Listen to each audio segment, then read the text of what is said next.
गणेशाय नमः। वक्रतुंड महाकाय सूर्यकोटि समप्रभ निर्विघ्नं कुरु मे देव सर्वकार्येषु सर्वदा।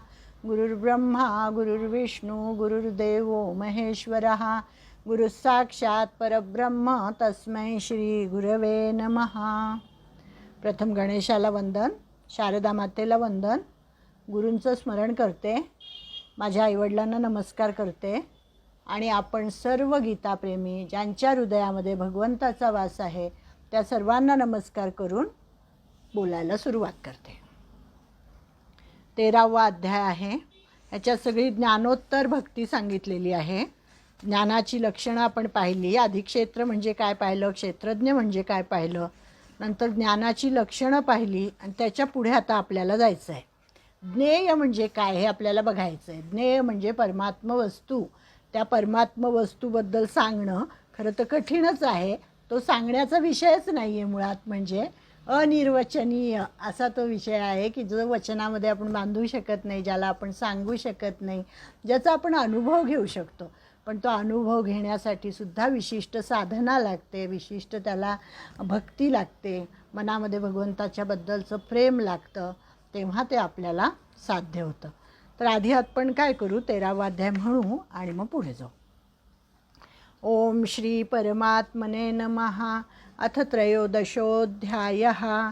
श्री भगवानुवाच इदं शरीरं कौन्तेय क्षेत्रमित्यभिधीयते एतद्यो वेत्ति तं प्राहुः क्षेत्रज्ञेति तद्विदः।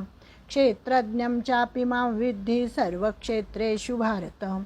क्षेत्रक्षेत्रज्ञयोर्ज्ञानं यत्तज्ज्ञानं मतं मम तत्क्षेत्रं यच्च यादृक् यद्विकार्यतश्च यत् स च यो यत्प्रभावश्च तत्समासेन मे शृणु। ऋषिभिर्बहुधा गीतं छन्दोभिर्विविधैः पृथक् ब्रह्मसूत्रपदैश्चैव हेतुमद्भिर्विनिश्चितैः। महाभूतान्यहङ्कारो बुद्धिरव्यक्तमेव च इन्द्रियाणि दशैकञ्च पञ्चचेन्द्रियगोचराः। इच्छा द्वेषः सुखं दुःखं सङ्घातश्चेतना धृतिः एतत् क्षेत्रं समासेन सविकारमुदाहृतम्। अमानित्वमदम्भित्वम् अहिंसा क्षान्तिरार्जवम् आचार्योपासनं शौचं स्थैर्यमात्मविनिग्रहः। इन्द्रियार्थेषु वैराग्यम् अनहङ्कार एव च जन्म मृत्युजरा व्याधि दुःखदोषानुदर्शनम् असक्तिरणभिष्वङ्ग पुत्रदारगृहादिषु नित्यञ्च समचित्तत्वम् इष्टानिष्टोपपत्तिषु मयि चानन्ययोगेन भक्तिरव्यभिचारिणी। विविक्तदेशसेवित्वम् अरतिर्जनसंसदि अध्यात्मज्ञाननित्यत्वं तत्त्वज्ञानार्थदर्शनम् एतज्ज्ञानमिति प्रोक्तम् अज्ञानं यदतोऽन्यथा ज्ञेयं यत्तत् प्रवक्ष्यामि यज्ञात्वामृतमश्नुते। अनादिमत्परं ब्रह्म न सत्तन्नासदुच्यते सर्वतः पाणिपादं तत्सर्वतोक्षिशिरोमुखं सर्वतः श्रुतिमल्लोके सर्वमावृत्य तिष्ठति।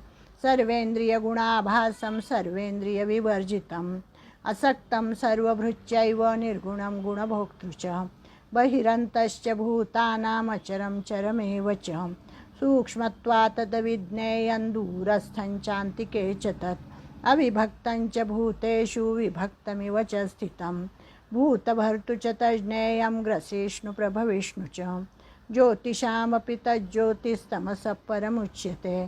ज्ञानं ज्ञेयं ज्ञानगम्यं हृदि सर्वस्य विष्ठितम् इति क्षेत्रं तथा ज्ञाने ज्ञेयं चोक्तं समासतः मद्भक्तये तद्विज्ञाय मद्भावायोपपद्यते। प्रकृतिं पुरुषं चैव विध्यनादि उभावपि विकारांश्च गुणाश्चैव विद्धि प्रकृतिसम्भवान्। कार्यकरणकर्तृत्वे हेतुः प्रकृतिरुच्यते पुरुषः सुखदुःखानां भोक्तृत्वे हेतुरुच्यते। पुरुषः प्रकृतिस्थो हि भुङ्क्ते प्रकृतिजान् गुणान् कारणं गुणसङ्गोऽस्य सदसद्यो निजन्मसु उपद्रष्टानुमन्ता च भर्ता भोक्ता महेश्वरः। परमात्मेति चाप्युक्तो देहेऽस्मिन् पुरुषः परः य एवं वेत्ति पुरुषं प्रकृतिं च गुणैः सह सर्वथा वर्तमानोऽपि न स भूयोऽभिजायते।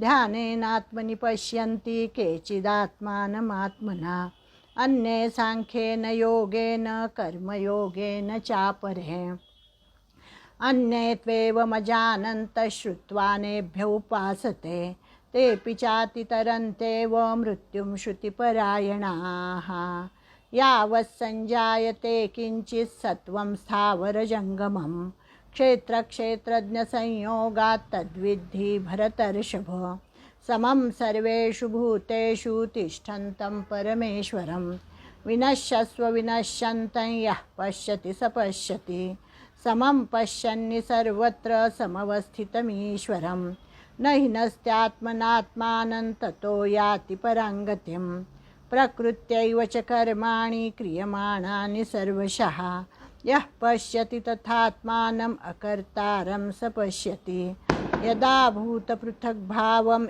एकस्थमनुपश्यति तत एव च विस्तारं ब्रह्म सम्पद्यते तदा अनादित्वान् निर्गुणत्वात् परमात्मायमव्ययः शरीरस्थोऽपि कौन्तेय न करोति न लिप्यते यथा सर्वगतं सौक्ष्म्यादाकाशन्नोपलिप्यते सर्वत्रावस्थितो देहे तथात्मानोपलिप्यते यथा प्रकाशयत्येककृत्स्नल्लोकमिमं रविः क्षेत्रं क्षेत्री तथा कृत्स्नं प्रकाशयति भारत क्षेत्रक्षेत्रज्ञयोरेवम् अन्तर्ज्ञानचक्षुषा भूतप्रकृतिमोक्षञ्च ये विदुर्यान्ति ते परम् ओम तत्सदिति श्रीमद्भगवद्गीतासु उपनिषत्सु ब्रह्मविद्यायां योगशास्त्रे श्रीकृष्णार्जुनसंवादे क्षेत्रक्षेत्रज्ञविभागयोगो नाम त्रयोदशोऽध्यायः। श्रीकृष्णार्पणमस्तु। अशा रीतीने 13वा अध्याय आपला सुरू झालेला आहे आणि जवळजवळ अर्धा झालेला आहे तो. तर त्याच्यामध्ये ज्ञानाची लक्षणं झाल्यानंतर आपण 11वा श्लोक असा बघितला होता की अध्यात्मज्ञान नित्यत्वं तत्त्वज्ञानार्थदर्शनम एतज्ज्ञानमिति प्रोक्तम अज्ञानम यदतोन्यथा, की आत्तापर्यंत जे भगवंतांनी सांगितलेलं आहे ते सगळं ज्ञान होतं आणि त्याच्या विपरीत त्याच्या शिवाय जे जे काही या जगामध्ये आहे, जे जे काही आपण बघितलं, अनेक प्रकारची शास्त्र आहेत, अनेक प्रकारचं विद्या आहेत, कला आहेत, भौतिक ज्या ज्या गोष्टी आहेत त्या सगळ्या त्यांनी अज्ञानामध्ये धरलेल्या आहेत. आणि ज्ञान म्हणजे काय तर अध्यात्मज्ञान हे कसं निरंतर स्थित राहतं आणि तत्त्वज्ञान त्यालाच म्हणतात की परमात्म्याला सर्वत्र पाहणं, त्या तत्त्वाचं ज्ञान त्याला तत्त्वज्ञान असं म्हणतात आणि त्यालाच अध्यात्मज्ञान असं म्हणतात. आणि या अध्यात्मज्ञानाची लक्षणं जो ज्ञानी पुरुष असतो त्याच्याकडे काय काय असतं, मानित्व असतं, अदंभित्व, अहिंसा, शांती, आर्जव, ह्या सगळ्या गोष्टी आपण मागच्या आत्तापर्यंतच्या ह्याच्यामध्ये बघितल्या. आता पुढे ते आपल्याला सांगतात की हा जो सगळा साधन समुदाय आहे म्हणजे काय, अमानित्व, अदंभित्व, अहिंसा, ह्या सगळ्या ज्या गोष्टी आहे ह्याच्याद्वारे आपण त्या भगवंताला जाणून घ्यायचं आहे. आणि ज्याला जाणून घ्यायचं आहे त्याला ज्ञेय असं म्हटलेलं आहे, त्या परमात्म वस्तूला ज्ञेय असं म्हटलेलं आहे. म्हणजे हा जो 12वा श्लोक आहे, ज्ञेयं यत्तत् प्रवक्ष्यामि अज्ञात्वामृतमश्नुते अनादिमत्परं ब्रह्म नत्सत्तन्ना सदुच्यते. तर हे ज्ञेय आहे आणि या ज्ञेयाचं वर्णन त्यांनी आता केलेलं आहे. हे ज्ञेय म्हणजे काय आहे तर हे ज्ञेय म्हणजेच परब्रह्म परमात्मा आहे. जे ज्ञेय आहे तेच परमात्म तत्व आहे. मी ते आता उत्तम प्रकारे सांगतो असं भगवंत म्हणतात अर्जुनाला. आणि जे जाणल्याने मनुष्याला अमरतेचा अनुभव येतो. ज्ञेयं यत्तत् प्रवक्ष्यामि यज्ञात्वा मृतमश्नुते, अमृत तत्वाचा अनुभव येतो जे जाणल्यामुळे. आणि हे कसं आहे, अनादी आहे, परम ब्रह्म आहे, सत आहे आणि असत, म्हणजे त्याला सतही म्हणता येत नाही, त्याला असतही म्हणता येत नाही, असं हे ज्ञेयाचं वर्णन आता या श्लोकामध्ये त्यांनी केलेलं आहे.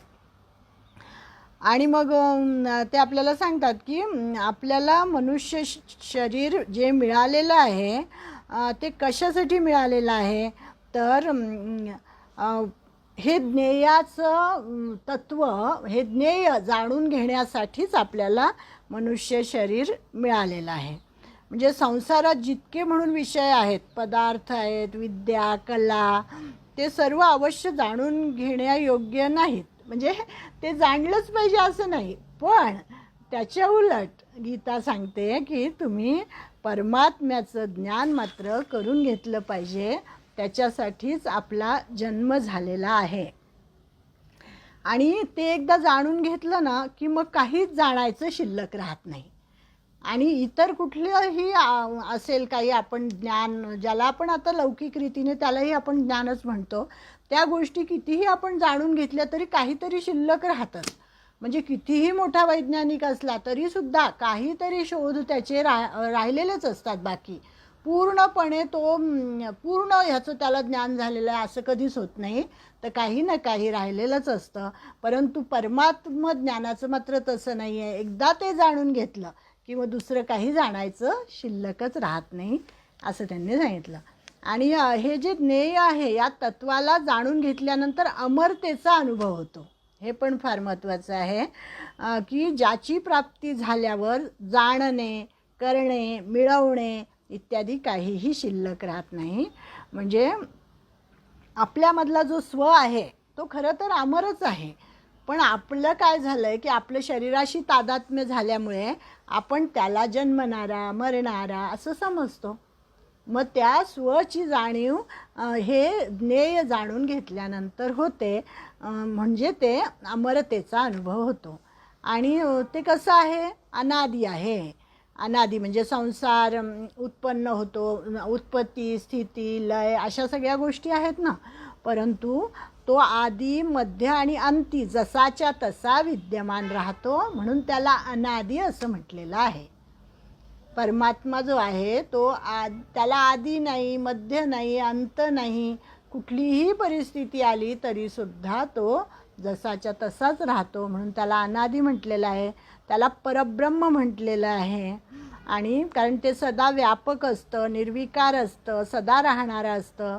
आणि न सत्तन्ना सदुच्यते, म्हणजे त्याला सतही म्हणता येत नाही, असतही म्हणता येत नाही, असं हे परमात्म तत्व आहे. आणि त्याच्यासाठी उदाहरण काय दिलं त्यांनी, सूर्याचं उदाहरण दिलं की जसं पृथ्वीवर म्हणे रात्र आणि दिवस होत असतात, पण यातही दिवसाच्या अभावाला आपण रात्र म्हणतो आणि रात्रीच्या अभावाला दिवस म्हणतो. पण जर सूर्याजवळ गेलं आणि सूर्याला विचारलं की तुझ्यासाठी रात्र म्हणजे काय, तू कधी रात्र पाहिली आहे का, तर सूर्य म्हणेल की नाही, मला कधी रात्र माहितीच नाही आहे. कारण की हे दिवसाच्या सापेक्ष आपण रात्र म्हणतो आणि रात्रीच्या सापेक्ष आपण दिवस म्हणतो. तसं सूर्याला दिवसही नाही, रात्रही नाही, त्याला त्याच्यामध्ये काहीच भेद नाही आहे. सूर्यामध्ये रात्र तर नाहीच आहे आणि रात्रीचा अत्यंत अभाव असल्या कारणामुळे सूर्यामध्ये दिवसही म्हणू शकत नाही. म्हणजे तसं हे सत आणि असत आहे. सत आणि असतचा प्रयोग तसा आहे, भगवंत हा सत आहे, सच्चित आनंद. त्यामुळे तो सत असल्यामुळे त्याला असत काय हे माहितीच नाही आहे, असं त्यांनी इथे आपल्याला सांगितलेलं आहे. अतिशय विलक्षण आहे या सगळ्या गोष्टी. म्हणजे सत असतचा निर्णय बुद्धी करत असते आणि असे म्हणणेही जेव्हा ते मन, वाणी आणि बुद्धीचा विषय असते. आता हे सत तत्व जे आहे हे बुद्धीचा विषयच नाही आहे, त्याच्याही पलीकडचं आहे. परंतु ज्ञेय तत्व म्हणजे ज्ञेय मन, वाणी आणि बुद्धीच्या अत्यंत पलीकडचे आहे, म्हणून त्याची सत असत अशी संज्ञा होऊ शकत नाही. म्हणजे या श्लोकाचा अर्थ असा होता, ज्ञेयम यत्तत् प्रवक्ष्यामी, या ज्ञेयाचं वर्णन मी आता तुला सांगतो. यज्ञात्वा अमृतमश्नुते, हे जाणल्यानंतर अमृत तत्वाची प्राप्ती होते. आणि हे ज्ञेय कसं आहे, अनादी आहे, परम ब्रह्म आहे आणि सत आणि असत दोन्हीही नाही. छान आहे. म्हणजे अनादिमत परम ब्रह्म न सत्तन्ना सदुच्यते.